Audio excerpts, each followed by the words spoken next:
I call to order the December 3rd, 2025 Area Board of Zoning Appeals of Tippecanoe County meeting. First item is the roll call.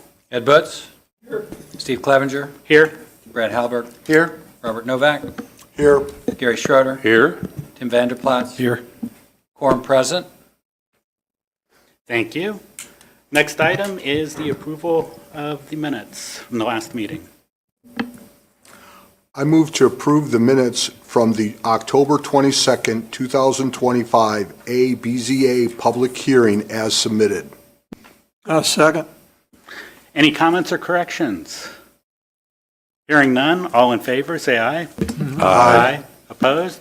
Motion carries. Minutes are approved as submitted. New business. All cases are ready to move forward. Thank you. I'll go ahead and take the public hearing motion, please.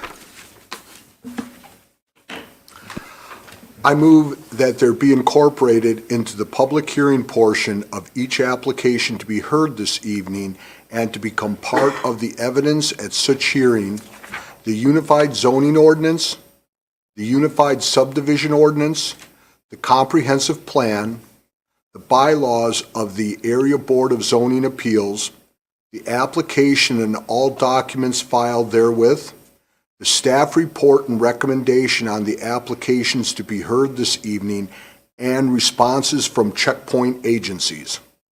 Second. All in favor? Aye. Opposed? Motion carries. I'd like to briefly describe the procedures for tonight's meeting. Each case will be heard following a motion and a second from the board. We will ask the staff to report on its findings. Following the staff report, we will ask the petitioner to present his or her case, after which anyone wishing to support the petitioner's request for a variance or special exception will be asked to come forward. After hearing from the petitioner and those speaking on his or her behalf, we will ask those speaking against the petition to present their arguments. The petitioner will then be allowed to rebut arguments raised by those in opposition to his or her petition.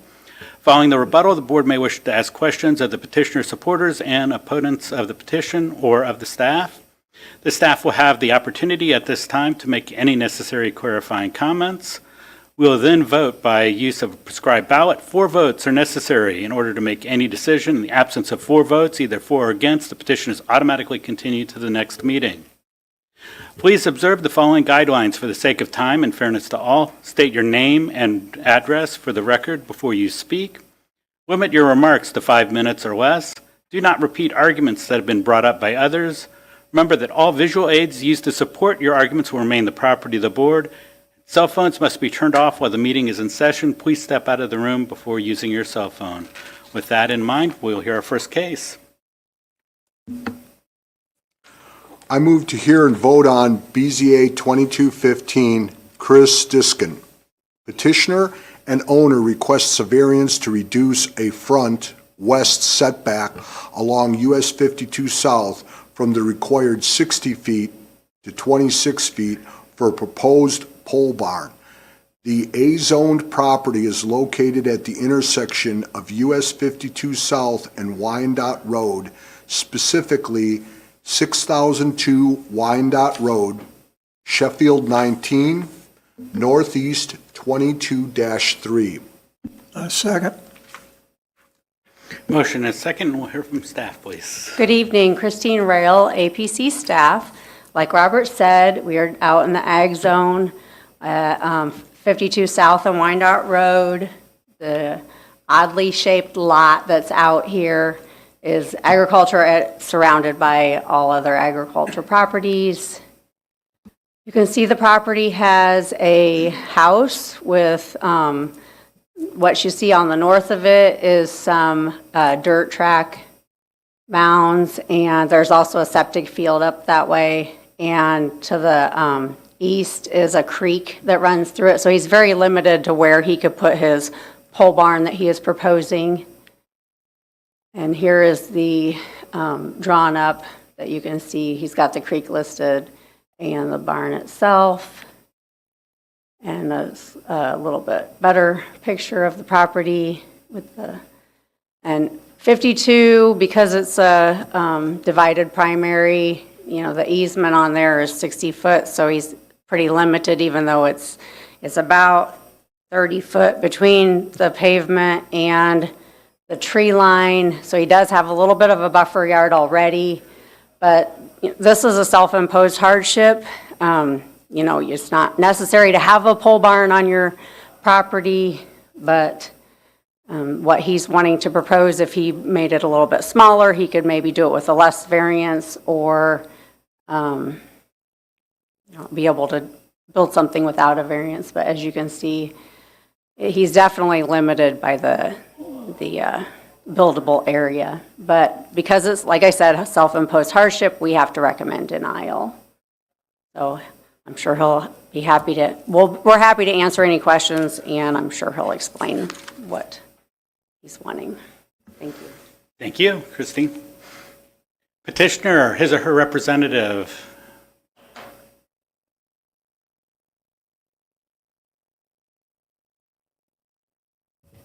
Hello, my name is Chris Diskin. I live at 6002 Wyandotte Road in Lafayette, Indiana. I am here to request a variance for the proposed 40 by 60 pole barn.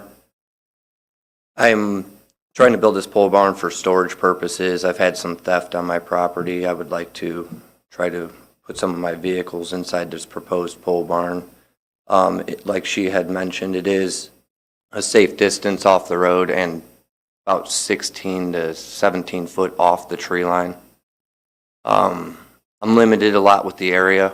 I'm trying to, I need to leave enough room in between the fence because I have a propane tank in the back that needs proper room for filling, and to leave a little bit of a path in between the fence line so I can get vehicles to the backyard.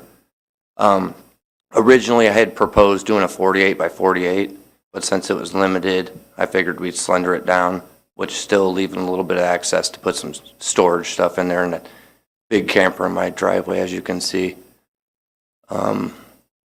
Definitely a lot of setbacks with the corner lot, so I lose a lot of my property value as far as storage. That's about all I can think of. Okay, thank you very much. Thank you. We may have some questions for you eventually, Okay. but I'll ask to see if there's anyone else wants to speak first. Anyone in favor of this variance? Anyone in opposition? Comments, questions from the board?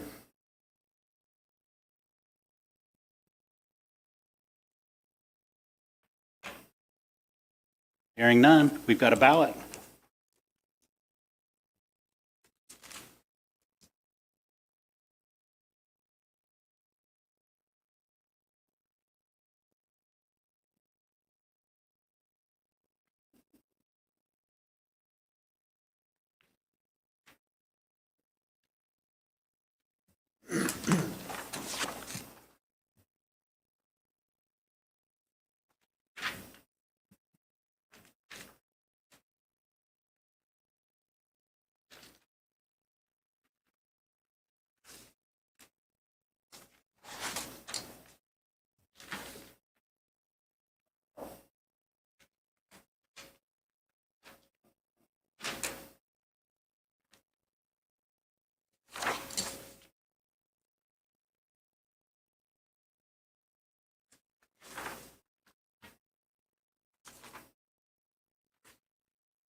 6 ballots cast, 5 in favor and 1 against. That variance has been granted. And we'll hear our next case, please. I move to hear and vote on BZA 2216, Jill and Cody Keys. Petitioners and owners request a variance to increase the building coverage ratio from the maximum allowed 30% to 40% for a new home. The R1 zone property is Lot 412 of Arbor Chase subdivision, Section 6, Phase 2, more commonly known as 4083 Millingden Trail, West Lafayette, Tippecanoe 32, Southwest 24-4. I second. Have a motion and a second, and we'll hear from staff, please. Nathan? Nathan McBurnett, planner.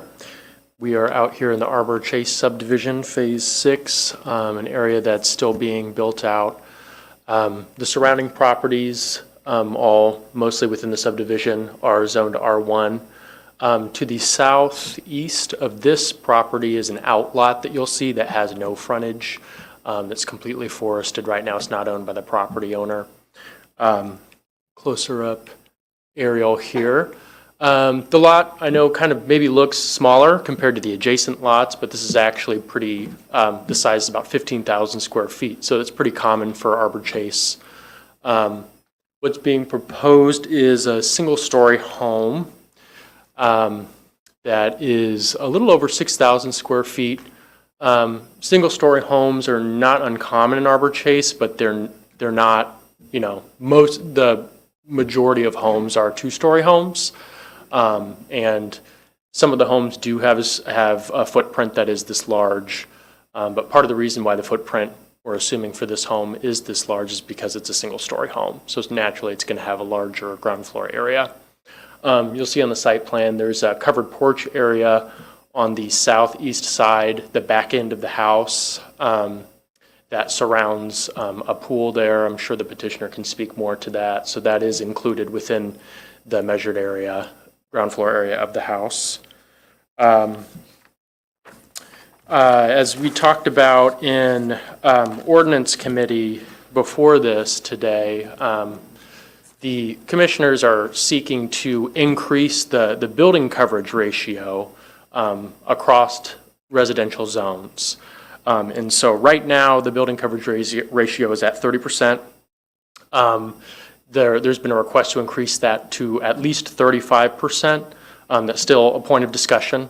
The request here is to increase it to 40%. So while that proposal that's currently going in front of ordinance committee wouldn't necessarily work in this particular situation, it is sort of that recommendation or that proposal that's standing out to ordinance committee right now is dictating staff's recommendation. Going into the tests, we as staff don't believe that there is a hardship here. If the house was built smaller or if this size house was built on a larger lot, the variance wouldn't be needed. Minimum relief in this case we would think would be something that's 35% of the coverage of the lot, since that's what's being proposed and that's what seems amenable to the commissioners. So with that, staff is recommending denial. Thank you. Petitioner, his or her representative.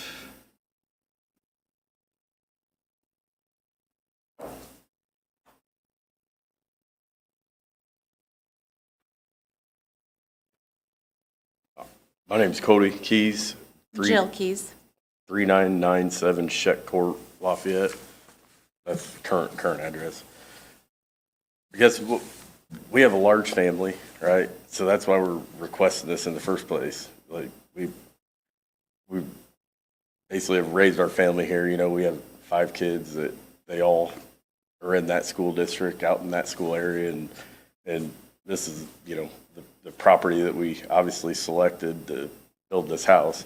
The recommended size of 30% lot coverage, like for a ranch house, it Makes it difficult. it makes it difficult to be able to stay within the parameters of what what's currently in place.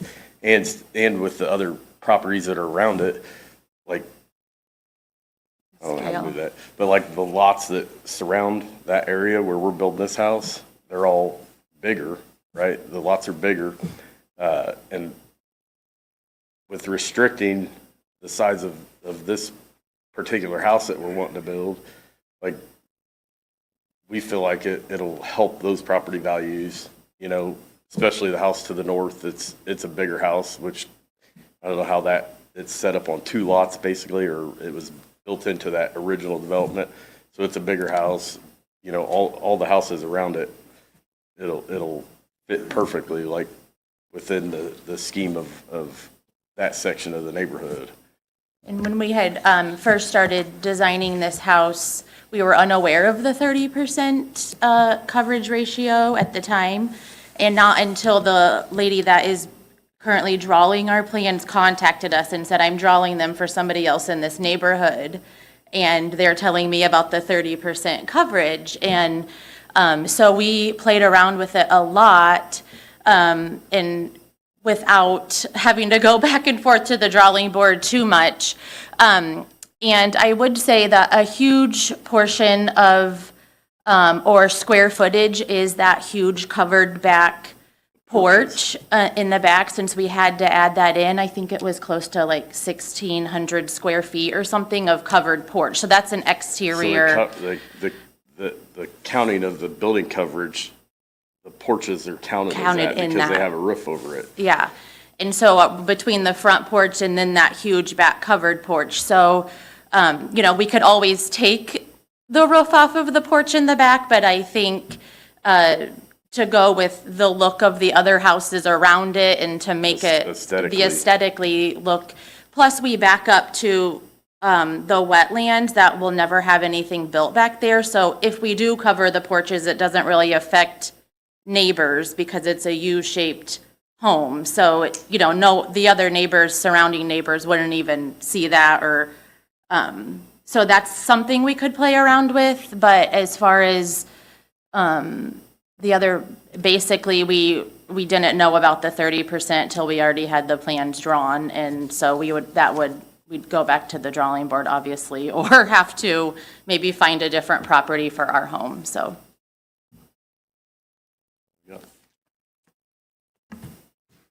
All right, thank you. Thank you. Anyone wishing to speak in favor of the petition? Anyone in opposition? Questions, comments from the board? Gary? For staff, I'm thinking of the ordinance committee meeting, you referenced that.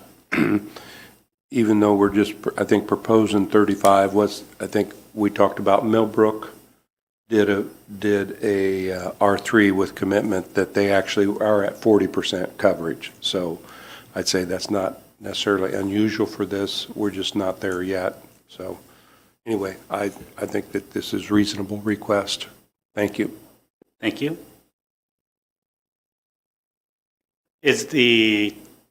I'm assuming the porch goes around the pool, but the pool itself is not covered. That's correct. Any other questions? If not, we've got a ballot.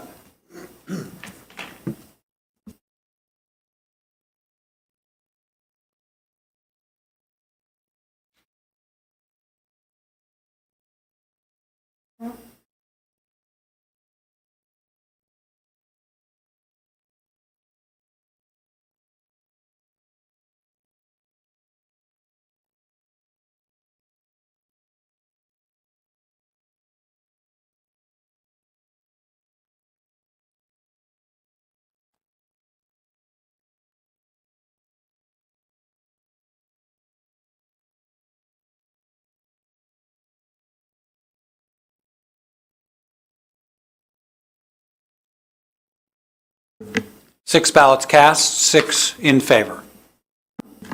So variance has been granted. Administrative matters. And first, before we get into our planning pointers, I would like to recognize Nathan Issam And if you'd like to come up to the mic, and I know you're working on your citizenship and the community merit badge, if you'd like to tell us what you're required to do and just give what troop you're from. My name is Nathaniel Eisen, and my address is 7281 North 900 East. I'm in Troop 348. I'm working on my citizenship in the community merit badge to help me go towards my Eagle. I am supposed to be here and attend the meeting and take a picture with one of you. Okay. Thank you very much. Thank you. Well done. Yep. If you need a picture, if you want to come up, and I mean, if we're fine the way we are, if he wants to stand in front.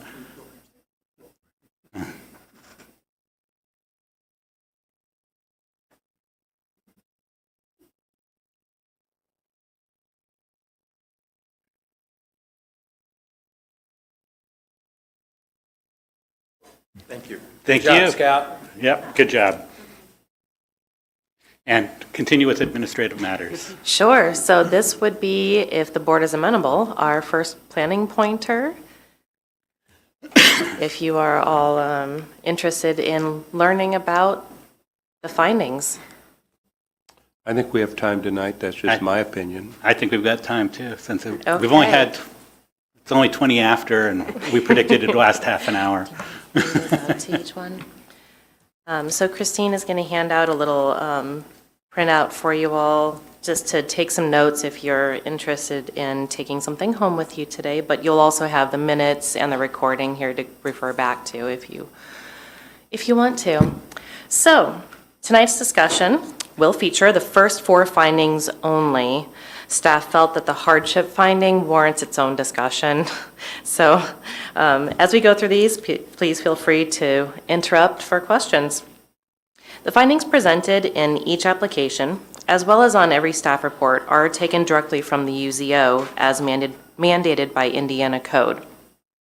Each petitioner is required to provide their own findings or arguments as to why their request should be granted. These petitioner-provided findings are given to the board with each request. Findings are necessary because the ordinance is meant to be followed. It's the law. In some cases, however, the ordinance makes it difficult to develop property in the way an owner wants or needs it to be developed. The petitioner tries to justify their request in their findings. The board uses these and staff findings as guidelines to consider when voting on a request. If you believe that all the findings are met or satisfied, you may vote to approve that request. If you believe that any of the findings are not met, you may vote to deny that request. The ballots give you the option of voting because of petitioner's findings, staff findings, or other, in which case you would need to write in your own findings. They are the basis for your vote, in other words. When staff approaches a report and the findings, we consider a multitude of things. What does the site look like? What context does the property present? What does the history of this property tell us? What does the rest of the neighborhood look like? What kind of traffic is present on the public road nearby? We conduct a site visit to study those questions. Sometimes we even get phone calls or emails from neighbors who provide additional unknown information we wouldn't otherwise have been aware of. Sometimes we need to conduct additional research into a particular use or scenario that hasn't been done before, or we don't know a whole lot about.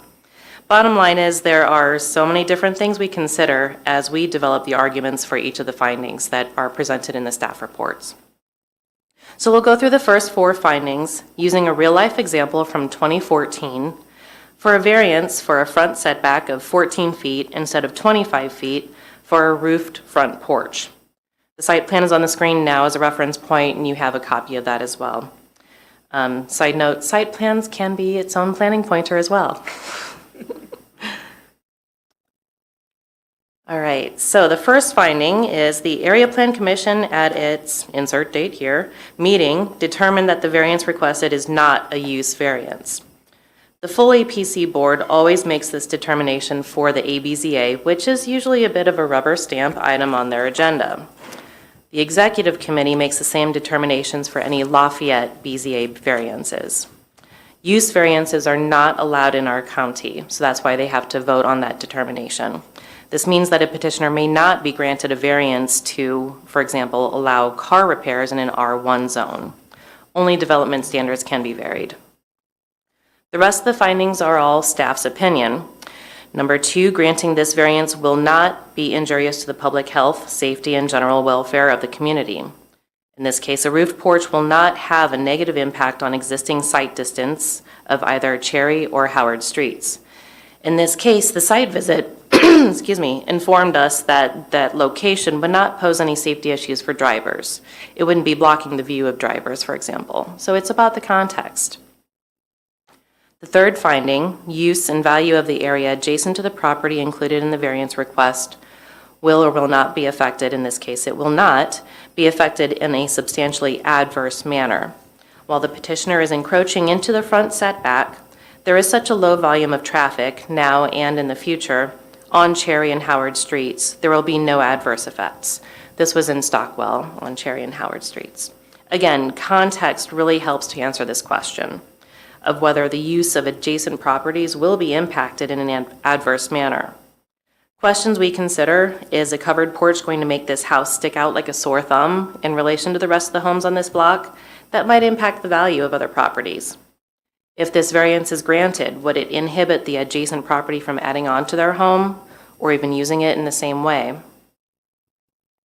Moving on to number 4, the terms of the zoning ordinance are being applied to a situation that is not common to other properties in the same zoning district. For this example, every other property from this plat must also observe the 25-foot street frontage setbacks, but all of those lots are well over the 10,000 square foot minimum. This was a rather unique situation where the lot size was just over half of what other R1 properties are required to be. This lot was only 5,070 square feet, and it was platted in the late 1800s.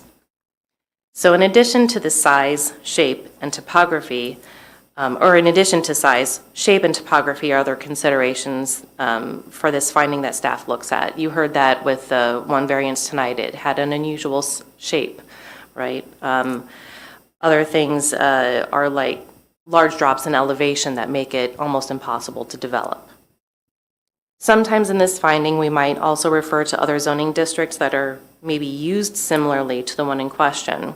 So for example, this one might be more common to those in an R1U district, or if someone is adding a pole barn, the situation is more common in rural areas. So you might see that referred to in our staff reports for this particular finding. So, any questions? I feel like David S. Pumpkins. Any questions? I'm assuming for 4, you look at things like utilities, like where the septic field is too. I mean, if that would prohibit. Sure. Other things that are unique to that property. Unique to that property, that right. maybe other properties in that same zoning district don't have.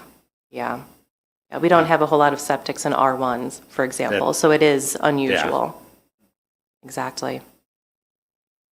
And just so that the board knows, that a use variance is actually prohibited under the area plan law. And area plan is when you have multi-jurisdictional,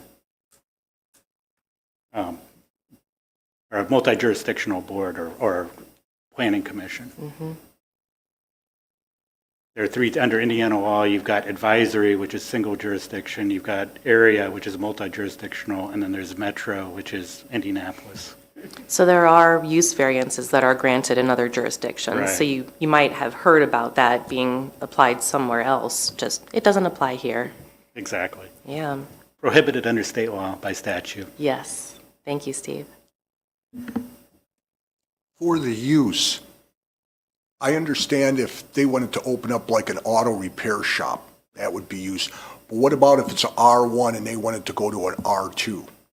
Would that be, it's still housing. Would that be considered a use If somebody had an R1 and they wanted to do something that wasn't allowed in an R1, but it was allowed in R2, they would have to go before the APC for a rezone to get their R2 zoning. And then it would be heard by the final legislative body. Yeah. I would consider putting a duplex on an R1 lot could be a use variance. it would be. Yeah, in our ordinance, we consider each of those different residence Right. type to be separate uses, so that would be a use variance. Robert?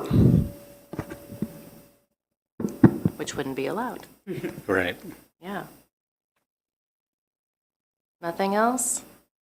So, coming attractions, caught between a rock and a hardship.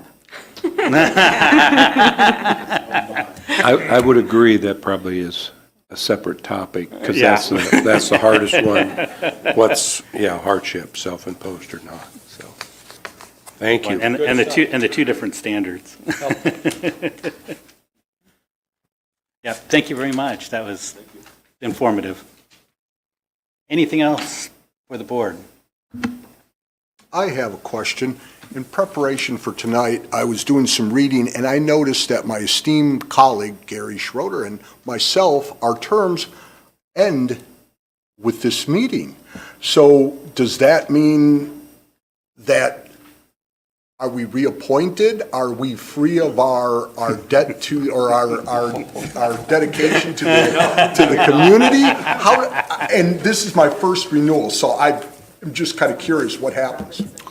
I think, Robert, from what I've read, is even though your appointment is up, you serve until somebody is appointed to replace you. Is that correct, Eric? Unless you decide not to. Right. So you could not show up, but continue to show up until somebody's in your seat, I guess. Good enough. Auto renewal. Yeah, it's auto renewal. Technically, off. I was reappointed twice out of, what, Yeah. 5 terms. We'd love for you to stay on, Robert. You may actually be reappointed, because it's probably a standard motion for Lafayette, or either the mayor or the city council to reappoint you. I don't want to show up in January and my name's not out there. You're done. I think you would probably be notified if you weren't continuing. And Gary is on the APC, so he's reappointed every year as a member of the APC. That's why everyone else has 4-year terms, except for the other APC representative, which we don't have yet. BZA membership can be another planner pointer Yeah. to explain all these different appointments and selections and whatnot. Actually, Steve, I think Brad is our APC appointment. Oh, you're right. Yeah, he is. So he Yeah, went so off. Brad is, Yeah, and I you're right. reappointed him back. Back to it. Yeah. So he is, so you two, you're, right. Another BZA, but not from the APC. So I'm not sure if this is, oh, it does, his actually should expire 12/25. So his date's not right on the agenda. No, he's annual. Brad is annual. Right, but it says through 12/26 right now. Okay, that's on not the correct. agenda. You're right. Yeah. We'll have that corrected for future agendas.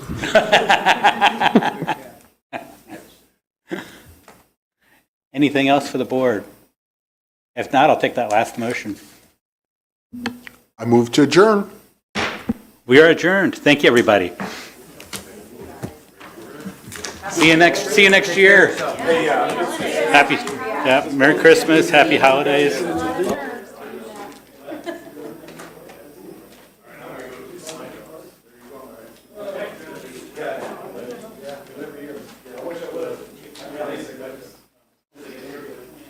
You did a good job.